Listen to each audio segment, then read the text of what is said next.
नमस्कार, बहुत स्वागत है आपका NH 24/7 में। मैं हूं आपके साथ नदीम अहमद। वक्त हो चला है 2 प्रदेश खबर विशेष का। बुलेटिन की शुरुआत करेंगे बड़ी खबर के साथ। दिल्ली से बड़ी खबर है। मध्य प्रदेश के मुख्यमंत्री डॉक्टर मोहन यादव ने की मुलाकात। प्रधानमंत्री मोदी से सीएम डॉक्टर मोहन यादव ने की मुलाकात। पीएम नरेंद्र मोदी को मध्य प्रदेश आने का दिया न्योता। एनटीपीसी के नए प्लांट के भूमि पूजन में आने का दिया न्योता। राज्य में चल रहे विकास कार्यों को लेकर भी जानकारी दी। सीएम डॉक्टर मोहन यादव ने INH न्यूज से खास बातचीत भी की। मध्य प्रदेश के मुख्यमंत्री डॉक्टर मोहन यादव हमारे साथ बात करने के लिए मौजूद हैं। दिल्ली दौरे पर थे, प्रधानमंत्री से महत्वपूर्ण मुलाकात हुई है। सर, आप क्या कहेंगे, जिस तरीके से मुलाकात रही, किन विषयों पर चर्चा रही? माननीय प्रधानमंत्री जी को हमने हमारे एनटीपीसी के नए प्लांट के भूमि पूजन के अवसर पर उनको नरसिंहपुर के लिए आमंत्रण दिया है और राज्य के अंदर विभिन्न प्रकार के हमने उद्धार परक और कई प्रकार के कामों का जो अभी तक की गतिविधि की उससे अवगत भी कराया। माननीय प्रधानमंत्री के नेतृत्व में देश आगे बढ़ रहा है, मध्य प्रदेश भी आगे बढ़ेगा। डॉक्टर मोहन यादव जी मौजूद थे, INH न्यूज से एक्सक्लूसिव बातचीत कर रहे थे। कैमरा पर्सन सत्येंद्र के साथ स्पर्श शर्मा, INH न्यूज, दिल्ली। इंदौर के भागीरथपुरा में दूषित पानी से 23 लोगों की मौत के मामले में सियासत तेज हो गई है। घटना सामने आने के बाद नेता प्रतिपक्ष उमंग सिंघार ने इंदौर में अलग अलग जगह जाकर वाटर ऑडिट किया था। उन्होंने स्वच्छता सर्वेक्षण में इंदौर के नंबर 1 आने पर भी शंका जाहिर कर दी थी। अब सिंघार के सवाल पर मंत्री कैलाश विजयवर्गीय की तीखी प्रतिक्रिया सामने आई है। देखिए एक रिपोर्ट। इंदौर की घटना बेहद दुखद और संवेदनशील है। 23 मौतों को लेकर विपक्ष सरकार पर हमलावर है। दूसरी तरफ सरकार जिम्मेदारों पर कार्रवाई के साथ एहतियातन कदम भी उठा रही है, लेकिन इस सारे मामले में सियासत थमने का नाम नहीं ले रही। बीते दिनों नेता प्रतिपक्ष ने स्वच्छता सर्वेक्षण में इंदौर को लगातार 8वीं बार मिले स्वच्छ शहर के तमगे पर सवाल उठाए थे। इंदौर को लेके 8 बार इनाम लिया, पहले नंबर पे आया, कहीं ना कहीं कुछ गड़बड़ है, कागजों की गड़बड़ है। ये 8 बार कैसे मिला स्वच्छता का? मैं आज जवाबदारी के साथ कह सकता हूं कि इंदौर के अंदर जो स्थिति है वो 8 बार का इनाम इन्होंने कैसे फर्जी डॉक्यूमेंट लगा के किए, ये सरकारी अधिकारी जानते। नेता प्रतिपक्ष का आरोप है कि जिस शहर में लोगों को पीने का शुद्ध पानी नहीं मिल रहा, उसे देश में नंबर 1 होने का तमगा लगातार कैसे मिल रहा है। इस सवाल पर नगरीय प्रशासन मंत्री कैलाश विजयवर्गीय की तीखी प्रतिक्रिया सामने आई है। उन्होंने इस सवाल को इंदौर के सफाई कर्मियों और आम जनता का अपमान बताया है। उन्होंने कहा, इंदौर नंबर 1 था, है और रहेगा। एक घटना को लेकर आप इंदौर की जनता की बदनामी कर रहे हैं। एक घटना को लेकर आप इंदौर के हमारे सफाई कर्मियों का मजाक उड़ाते हैं। ये इंदौर के हमारे सफाई कर्मी हैं जो अपनी महिलाओं को इंदौर साफ करने के लिए रात को 2 बजे भी भेजते हैं। ये इंदौर शहर है, उनका आप मखौल करते हैं। शर्म आना चाहिए तुमको ये बोलने के पहले कि हमने गलत दस्तावेज दिए। ये इंदौर की जनता का अपमान है। इंदौर में हुई घटना पर सियासी पारा चढ़ा हुआ है। 17 जनवरी को लोकसभा में नेता प्रतिपक्ष राहुल गांधी भी इंदौर पहुंच रहे हैं। ऐसे में सत्ता पक्ष और विपक्ष के बीच चल रही जुबानी जंग थमती नजर नहीं आ रही है। देखना होगा कि इस मामले में सरकार और विपक्ष की इस नूरा कुश्ती में पीड़ित परिवारों को कितनी राहत मिलती है। INH 24/7 के लिए भोपाल से अंकुश मौर्य की रिपोर्ट। छत्तीसगढ़ में इस साल अब तक 17,77,419 किसानों से 105.14 लाख मीट्रिक टन धान की खरीदी हो चुकी है, जिसके एवज में किसानों को 23,448 करोड़ रुपए की रिकॉर्ड राशि का भुगतान किया गया है। यह अन्य वर्षों की तुलना में 13 जनवरी तक की सबसे अधिक खरीदी और सबसे अधिक भुगतान है। बावजूद इसके सियासत जारी है।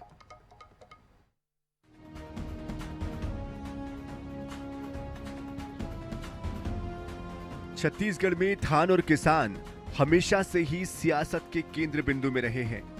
प्रदेश में सरकार बनने से लेकर सरकार गिरने तक किसानों की बड़ी भूमिका रहती है। यही कारण है कि किसानों के मुद्दों पर दोनों ही पार्टियां मुखर रहती हैं। अभी प्रदेश में 15 नवंबर से 31 जनवरी तक सबसे ज्यादा 3100 रुपए के समर्थन मूल्य पर धान की खरीदी हो रही है। छत्तीसगढ़ 7 राज्यों से घिरा हुआ प्रदेश है। ऐसे में अवैध रूप से प्रदेश में धान खपाने की कोशिश हो रही है। 1 नवंबर 2025 से 13 जनवरी 2026 तक कुल 2,737 केस में 3,11,698 क्विंटल धान जब्त किया गया है, जिनकी कुल कीमत 96 करोड़ 66 लाख रुपए से ज्यादा बताई जा रही है। ये धान अवैध तरीके से स्टोरेज, परिवहन या बिक्री के दौरान जब्त किया गया है। रायगढ़ में 64,163 क्विंटल, महासमुंद में 53,668 क्विंटल, राजनांदगांव में 35,633 क्विंटल धान जब्त किया गया है। इसके अलावा लगातार सोसाइटियों और राइस मिलर पर भी कार्रवाई की जा रही है। इस बीच नेता प्रतिपक्ष चरणदास महंत ने धान खरीदी की तारीख 1 माह बढ़ाने की मांग की है। दूसरी तरफ उप मुख्यमंत्री अरुण साव ने कहा, कांग्रेस भ्रम फैलाने का काम करती है, नियमित रूप से धान की खरीदी की जा रही है। मांग किया था कि इसको और बढ़ा दिया जाए, समय बढ़ाने में इनको क्या आपत्ति है?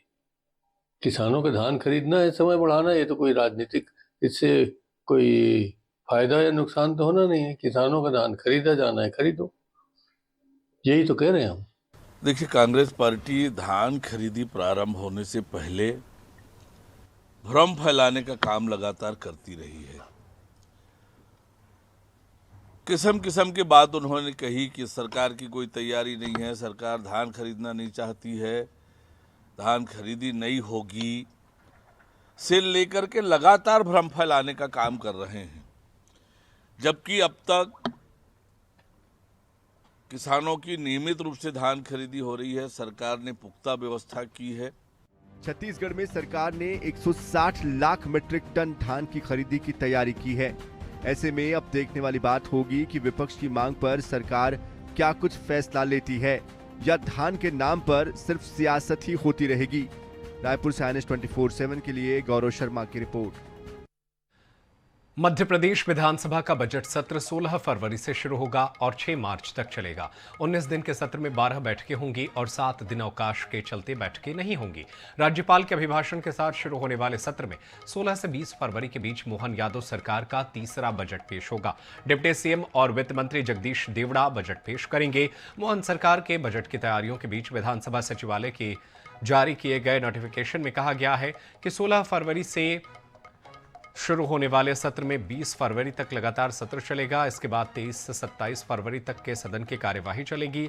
6 मार्च तक चलने वाले सत्र मार्च माह में अंतिम 2 दिनों में 5 और 6 मार्च को बैठकें होंगी। यह 16वीं विधानसभा का 9वां सत्र होगा। सत्र के पहले दिन राज्यपाल मंगूभाई पटेल विधानसभा पहुंचेंगे और अभिभाषण के रूप में सरकार की उपलब्धियां बताएंगे। इसके बाद सदन में राज्यपाल के अभिभाषण पर कृतज्ञता प्रस्ताव के जरिए चर्चा की जाएगी। बालोद के दुधली में आयोजित राष्ट्रीय रोवर रेंजर जंबूरी का आयोजन तो समाप्त हो चुका है, लेकिन टेंडर और टॉयलेट विवाद थमने का नाम नहीं ले रहा। छत्तीसगढ़ के शिक्षा मंत्री और भारत स्काउट्स गाइड्स के राज्य आयुक्त ने स्पष्ट कर दिया है कि पूरा मामला सिर्फ अफवाह है। अब तक किसी को कोई भी भुगतान नहीं हुआ है। जो हुआ है वो टेंडर के माध्यम से हुआ है।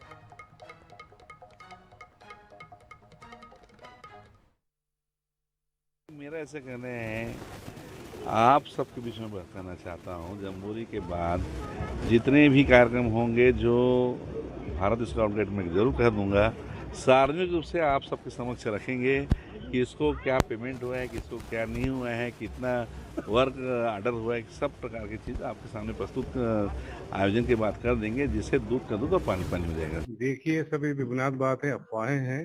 किसी प्रकार का किसी को पेमेंट नहीं हुआ है।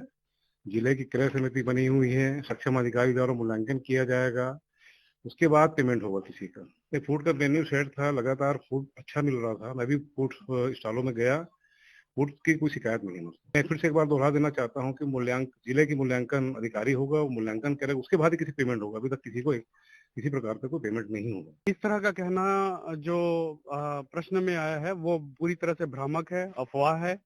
हमने देखा है, हम यहाँ पर जम्बूरी चालू होने के 5 दिन पहले से यहाँ पर थे। सारी व्यवस्थाएं बहुत अच्छी थी। राष्ट्रीय रोवर जम्बूरी खत्म हो चुका है। 5 दिन तक चले रोवर जम्बूरी के बाद में जो है, जो अन्य राज्य से जो बच्चे आए थे उनके जाने का, रोवर रेंजर उनके जाने का सिलसिला चालू है। हम जिस बस में मौजूद हैं वो कर्नाटक की बस है। कर्नाटक के बच्चे जो है वापस जा रहे हैं। हम उन्हीं से जानेंगे कि 5 दिन का इनका एक्सपीरियंस कैसा रहा। 5 दिन तक आप लोग यहाँ थे, खाना, फूड, टॉयलेट, रहने की व्यवस्था, जो टेंट वगैरह था, ओवरऑल कैसा रहा यहाँ सब कुछ? सर ओवरऑल ठीक है। हम इसका different style of foods and traditions, costumes and everything was good, but literally we are from south Indian, right? हमको थोड़ी सी एक्सपीरियंस लगा कि फूड है ना, फूड का मेन्यू थोड़ा बदलना चाहिए था, क्योंकि डेली सेम रूटीन है ना, दाल चावल पूरी। इसके अलावा हम नॉर्थ इंडियन स्टाइल हम फूड भी हम देखा था। ओवरऑल जमुरी को लेकर क्या कहना चाहेंगे, 5 दिन कैसा रहा? सब्जी there is a 3 grade, A grade, B grade, C grade है ना, ये मैं बी ग्रेड दिया ना। टॉयलेट की बात करूँ, उनकी व्यवस्थाएं कैसी थी? टॉयलेट हमारा जेंट्स का टॉयलेट बहुत प्रॉब्लम हो रहा, बार बार टूट गया, नल प्रॉब्लम है, वाटर प्रॉब्लम है, इवन तो वो व्यवस्था करेगा। चलिए, ओवरऑल व्यवस्थाएं जो थी वो ओवरऑल व्यवस्थाएं बहुत अच्छी थी। इनका कहना है थोड़ा बहुत जो है एडजस्टमेंट करना पड़ा, क्योंकि ये साउथ से है और कल्चर और फूड में कुछ न कुछ दिक्कतें आती है, खाने पीने में ऊंच नीच हो जाता है, लेकिन ओवरऑल इनका एक्सपीरियंस अच्छा रहा। ओवरऑल 5 दिन की जमुरी इनकी बहुत अच्छी रही, और ये कर्नाटक के लोग थे हमारे साथ में और बहुत इनको अच्छा लगा। INS 24/7 के लिए बालोद से राहुल गुजरा। न्यायधानी बिलासपुर में लूटपाट और बढ़ते ऑनलाइन चाकू के इस्तेमाल ने पुलिस की नींद उड़ा दी है। इस अपराध में लगाम लगाने के लिए बुधवार को बिलासपुर पुलिस की संयुक्त टीम ने ऑनलाइन सामानों की डिलीवरी करने वाले सभी बड़े गोदामों और लॉजिस्टिक सेंटरों पर एक साथ दबिश दी। अमेजन, फ्लिपकार्ट, ब्लू डॉट, मीशो और ब्लिंकिट जैसे नामचीन ब्रांड्स के गोदामों की तलाशी ली गई। जांच के दौरान टीम को प्रतिबंधित बटनदार और अन्य घातक चाकू बरामद हुए हैं। तारबाहर, सिविल लाइन, सरकंडा और चकरभाटा क्षेत्रों में हुई कार्रवाई के बाद हड़कंप मच गया। पुलिस ने चाकुओं को जब्त कर इनके खरीदारों की कुंडली खंगालनी शुरू कर दी है। वहीं सभी कंपनियों के प्रबंधकों को SP कार्यालय तलब किया गया है, जहां उन्हें 2 टूक चेतावनी दी गई है कि ऑनलाइन चाकू मंगवाना या बेचना प्रतिबंधित है। पुलिस ने स्पष्ट किया है कि किसी भी वेयर हाउस में हथियार पाए गए तो डिलीवरी बॉय या ग्राहक ही नहीं बल्कि कंपनी के जिम्मेदार मैनेजरों के खिलाफ भी कठोर कार्रवाई की जाएगी।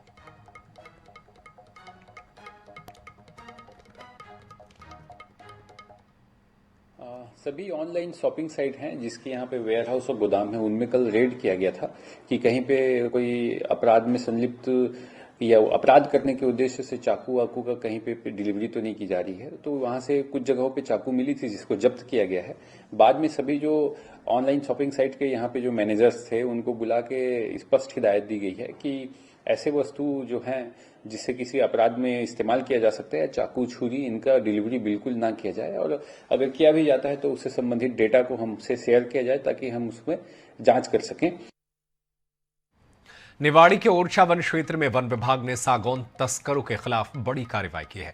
सिंहपुरा गांव से लाखों रुपए की सागौन लकड़ी ले जा रही एक कार को वन विभाग की टीम ने पकड़ा। हालांकि वन विभाग की टीम को देखते ही कार सवार 4 से 5 तस्कर अंधेरे का फायदा उठाकर जंगल में फरार हो गए। चौंकाने वाली बात यह रही कि वाहन के आगे नंबर प्लेट नहीं थी बल्कि उस पर आर्मी लिखा था। वन विभाग ने कार और सागौन लकड़ी को जब्त कर लिया है। वहीं इसके साथ ही फरार तस्करों की तलाश जारी है। छतरपुर के ग्राम पटना में हुई फायरिंग के मामले में पुलिस ने बड़ी कार्रवाई की है। पुलिस ने हत्या के प्रयास के आरोप में 6 बदमाशों को गिरफ्तार कर लिया है। बता दें कि घटना का वीडियो सोशल मीडिया पर वायरल हुआ था, जिसके आधार पर पुलिस ने आरोपियों की पहचान कर उन्हें गिरफ्तार किया है।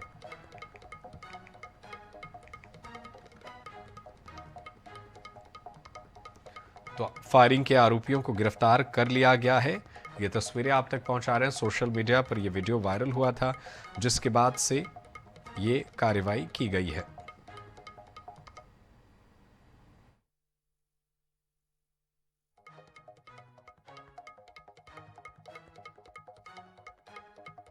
लवकुश नगर में पटना ग्राम में जो घटना हुई थी हत्या के प्रयास की, कुल 7 आरोपियों के विरुद्ध हत्या के प्रयास का मामला दर्ज था। उसमें तत्परतापूर्वक 6 आरोपियों की गिरफ्तारी लवकुश नगर पुलिस द्वारा कर ली गई है, जिनको आज अरेस्ट करके कोर्ट में पेश किया गया। बिलासपुर का गुरु घासीदास केंद्रीय विश्वविद्यालय एक बार फिर सुर्खियों में है। विश्वविद्यालय में BA LLB 4th सेमेस्टर के छात्र आयुष यादव ने किराए के मकान में खुद पर पेट्रोल डालकर आग लगा लिया। गंभीर रूप से आग से झुलसे छात्र को सिम्स हॉस्पिटल में भर्ती कराया गया, पर उसकी गंभीर स्थिति को देखते हुए सिम्स ने छात्र को अपोलो रेफर कर दिया।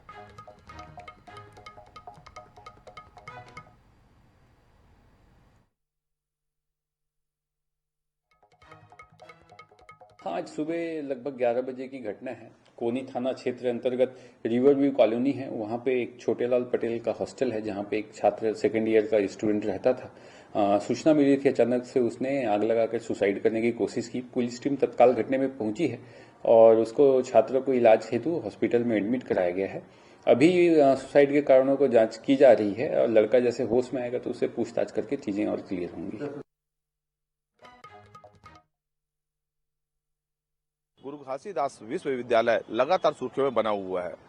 पहले बिहार के छात्र अरसलान अंसारी की संदिग्ध मौत, उसके बाद कुलपति चक्रवाल के द्वारा साहित्यकार का अपमान, फिर मेस में रसोइयों के द्वारा छात्र को चाकू से लेकर हमले करने की कोशिश, उसके बाद एक छात्र के ऊपर लगातार अपमानित करने का मामला और आज फिर से एक छात्र ने आत्महत्या की कोशिश की है। लगातार सुर्खियों में है। हमारे साथ जीजीयू के छात्र हैं, उनसे बात करेंगे। जी बताएंगे कि ये लगातार सुर्खियों बना हुआ है, एक के बाद एक छात्र के ऊपर हमले हो रहे हैं या किसी संदिग्ध मौत हो जा रही है, क्या कहेंगे सुरक्षा पर? विश्वविद्यालय में लगातार आप देखिए सुरक्षा को लेकर के कोई लगातार ऐसी घटनाएं आ रही है जो छात्र हित में बिल्कुल नहीं है। जो पेरेंट्स है परेशान हैं विद्यार्थी के अपने अपने बच्चों को लेकर के। पिछला घटना आप देखिए अरसलान विषय था, उस पर भी कोई कार्रवाई नहीं किया गया, प्रशासन की ओर से कोई भी सुरक्षा कार्रवाई नहीं की गई है। आज फिर से एक विषय आया है, हालांकि वो विश्वविद्यालय से बाहर हुआ है, उसमें कहीं ना कहीं विश्वविद्यालय की भी गलती हम लोग इसलिए मानते हैं क्योंकि भाई बच्चे के मन में क्या चल रहा है ये कम से कम एक एचओडी को, एक टीचर को संज्ञान में लेना चाहिए और उस हिसाब से उनको डील करना चाहिए। बाहर से बच्चा आया हुआ है, सुनने में आया है कि वो यूपी का है, गाजियाबाद का, तो ऐसे विद्यार्थी जो है बाहर से आते हैं, उनके माता पिता विश्वविद्यालय के भरोसे भेजते हैं, लेकिन विश्वविद्यालय से उनको सुरक्षा नहीं मिल पा रही है। सुरक्षा नहीं पा रही है। इससे पहले जो अरसलान अंसारी नवंबर में उसकी संदिग्ध हालत में तालाब में लाश मिली जीजीयू कैंपस के अंदर में, तो इस सुरक्षा पर एक सवाल नहीं उठता है? उठता है क्योंकि लगातार गुरु घासीदास विश्वविद्यालय में प्रशासनिक की जो गलती रही है, तो कंटिन्यू क्या हो रहा है, स्टूडेंट का जो ये सब हो रहा है तो कंटिन्यू ये केस आते जा रहे हैं, जिसमें सुरक्षा अगर बढ़ती तो शायद आगे केस नहीं आते, तो उनको ये चीज चेतावनी रखी। तो देख सकते हैं जो जीजीयू के छात्र हैं उनके चिंता की लकीर काफी ज्यादा उनके दिखाई दे रही है। इनके माता पिता भी काफी ज्यादा चिंतित है, जो बाहर से आए छात्र हैं। लगातार एक के बाद एक, जो अरसलान अंसारी के बाद और जो छात्र हैं, मेस में भी चाकू लेकर दौड़ाया गया था, साथ साथ खाने में कीड़े पड़ने की बात सामने आई थी। तो कहीं न कहीं पर अव्यवस्था का आलम पूरा गुरु घासीदास विश्वविद्यालय पर पूरा छाया हुआ है। तो ये माना जा सकता है कि छात्र काफी ज्यादा चिंतित है सुरक्षा और व्यवस्था को लेकर के। कैमरा पर्सन आशीष श्रीवास्तव के साथ पंकज गुप्ते, आनेश न्यूज, बिलासपुर।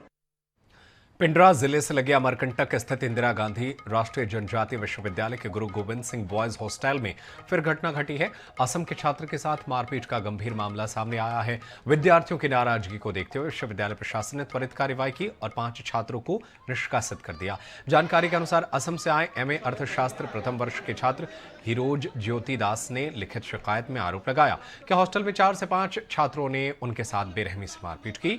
हमलावरों ने पहले उनका पता और विभाग पूछा। असम से होने की जानकारी मिलते ही उन पर लात, घूंसे और मुक्कों से हमला कर दिया। घायल छात्र को गौरेला पिंडरा मरवाही जिला अस्पताल में लाया गया, जहां छात्र की नाक की हड्डी, आंखों में अंदरूनी रक्तस्राव और चेहरे पर गंभीर चोटों की पुष्टि हुई है। घटना के बाद विश्वविद्यालय परिसर में तनाव का माहौल देखने को मिला। छात्र संगठनों ने धरना प्रदर्शन कर मामले की निष्पक्ष जांच की मांग की। इधर विश्वविद्यालय की अनुशासन समिति ने सीसीटीवी फुटेज और अन्य साक्ष्यों के आधार पर 5 छात्रों को निष्कासित करने का निर्णय लिया। वहीं गौरेला थाने में पुलिस कार्रवाई की जा रही है। मैं 3:30 बजे या फिर 3:45 के करीब मैं उठा, उसमें कुछ शोरगुल हो रहा था तो मैं उठ गया।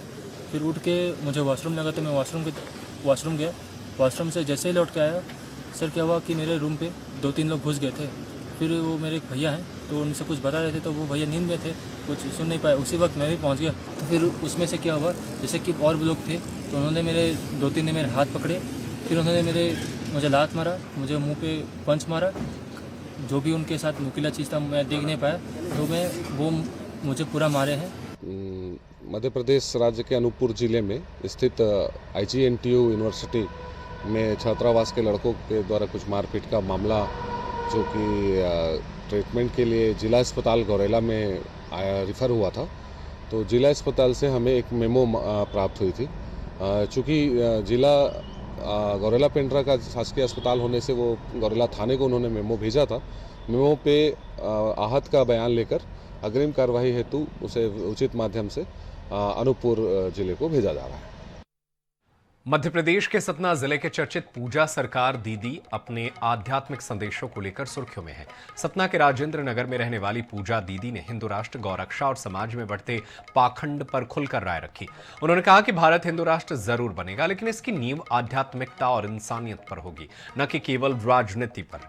गौ हत्या के मुद्दे पर उन्होंने संतों से एकजुट होने की अपील की है। साथ ही हिंदू मुस्लिम एकता पर जोर देते हुए समाज में फैल रहे ढोंग और पाखंड की कड़ी आलोचना की है।